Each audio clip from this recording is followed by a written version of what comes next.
Hello, I'm Ben Pindar, I'm the Communications Director at Northern Lights. In my previous role I worked as a journalist at every level of the media industry, and I thought it'd be useful for me to share some of my insights into what journalists expect from a press release. So I've come up with 10 quick fire tips just on what you need to do to make sure you see success from your own press releases. The first thing to remember is that journalists are busier than ever. The pressure on the media industry is constantly growing, and that means that journalists' workload is only going in one direction. What that means is you've only got a few seconds to sell your story.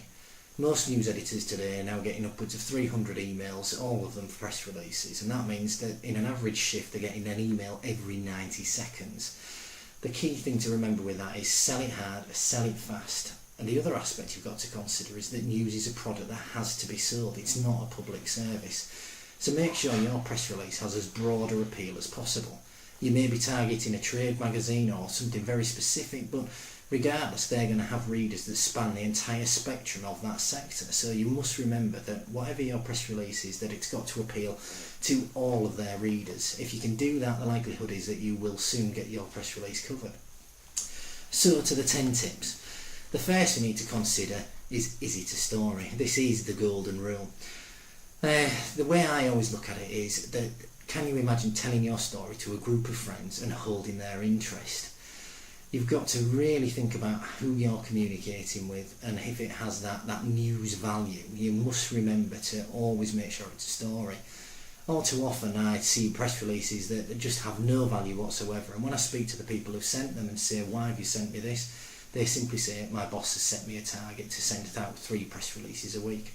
Inevitably, you're not going to have 3 stories a week. So only send out a press release if you have a story. The minute you send out a press release that has no news value, then you just won't get trusted again because people won't bother reading anything in the future.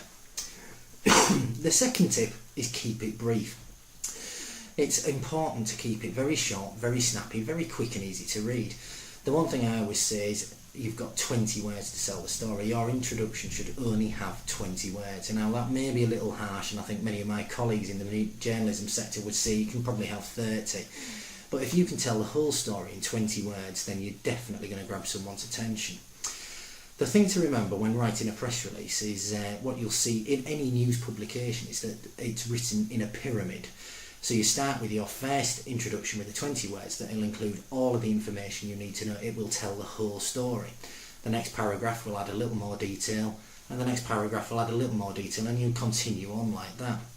The idea behind this is that in most instances, journalists will cut from the bottom up to actually make it fit the space that's available. So if in the worst case scenario your press release is cut down to just the first 2 paragraphs, make sure you've got the full story in those first 2 paragraphs. Third tip are the 5 W's. That's who, what, where, when and why. Who is it about? What happened? Where did it take place? When did it take place? And why did it happen? Make sure you tick off every one of these in the press release to make sure it's got everything that's needed. Inevitably I usually add a 6th as well, which is how. So how did it happen? If you don't include all the details and journalists have to chase you for any extra information that's not included, they won't bother, your press release won't get included. The 4th tip is keep it simple. Try and avoid all of the corporate jargon, all of the unnecessary detail. Make it nice and easy to read. I think the average reading age in the UK is somewhere around 11 years old, so bear that in mind and don't use flowery language. Just keep it very simple and very to the point. One thing, I think I've got a great example of a press release here, which is exactly not what to do. The headline reads, "Specialist recommends AR-47 inspections to maintain system efficiency." Tells me very little. It's littered with complicated jargon and I'm already losing interest. And the opening paragraph says, "Restoration engineers from Dunwoody Hawk are recommending that senior specialist practitioners responsible for C-clan gaseous systems in their business schedule regular AR-47 inspections to optimise business efficiency and avoid system failure from unchecked processes." It's dreary, it's boring, I've got no idea what they're talking about, and I'm never going to use it. When you actually went through this press release, which I went to the trouble of doing, the real story was buried deep in it, and that was about a system that had failed in one of their clients, and the cost was so significant that the business had to call in the administrators. So in this example, the press release should have read, "The collapse of a firm following a machine breakdown could have been prevented with simple checks," warns Dunwoody Hawk. That's 19 words. It tells us the whole story. It's quick, it's simple, and it grabs your attention. The fifth rule is plain English. You know, the corporate jargon you see in the B2B sector is really unappealing. It's not big, it's not clever, it's just boring as well. I think the one thing to always remember is that whenever you're including quotes, and keep it very simple, make it sound like someone's actually saying it. The minute you start throwing in the corporate jargon, people switch off, they lose interest.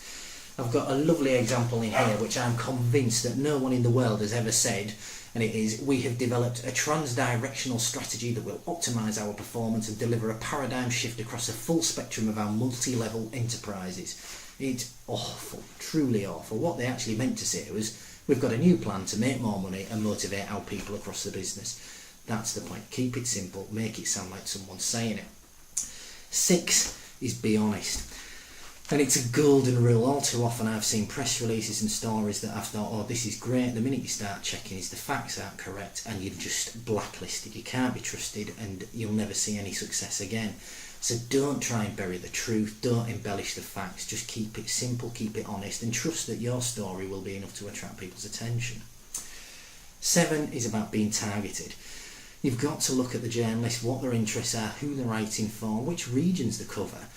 I once was actually grumbled at by a PR person who actually asked me why I wasn't publishing their story about something happening in the Bahamas while I worked on a business magazine for Yorkshire.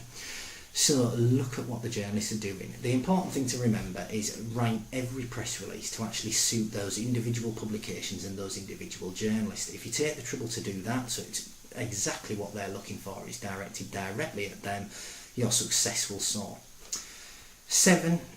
Number 8 is all about trusted relationships. The thing is, once again, this goes back to targeting the journalist. By actually speaking to the journalist, finding out what they're after, what they're seeking, where the problems lie, what they find difficult, you can actually help fill these gaps, help provide them with exactly what they need to achieve what they're trying to do. And through these relationships you can build up a far greater success rate and a far deeper understanding of what they desire, which makes your press releases far much more successful.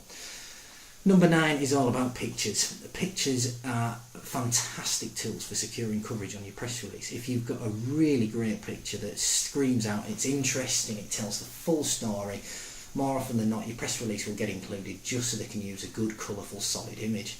So make sure it tells the story. Stop sending out images of people in suits stood next to a machine. It tells me nothing, so make it actually show me what they're doing. The other thing to remember is to make sure it's a decent quality image in terms of file size as well. You've got to remember that most print publications need an image of at least 1 megabyte in a JPEG size to actually even be considered for publication. Anything below that won't reproduce very well and it'll just get ignored. If you're sending just to online, you can obviously go a little bit lower, but I would always say seek a good high quality resolution image in every instance. And number 10, the final one, is freebies. As I've said, journalists are busy, they're overwrought, and if I'm a little bit honest, they're lazy. The best way to actually grab their attention is to send a freebie. It's something that will grab their attention, they'll pick up, they'll read the press release, they'll want to know why they've received this little gift.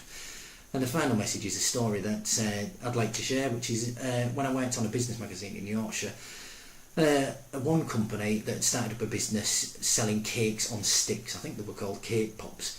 It had no great value, in all honesty, to the magazine, but the fact they sent me 5 cakes on a stick was great. And what I did, I actually looked at the picture, thought this is a fun story, and I included something in the magazine.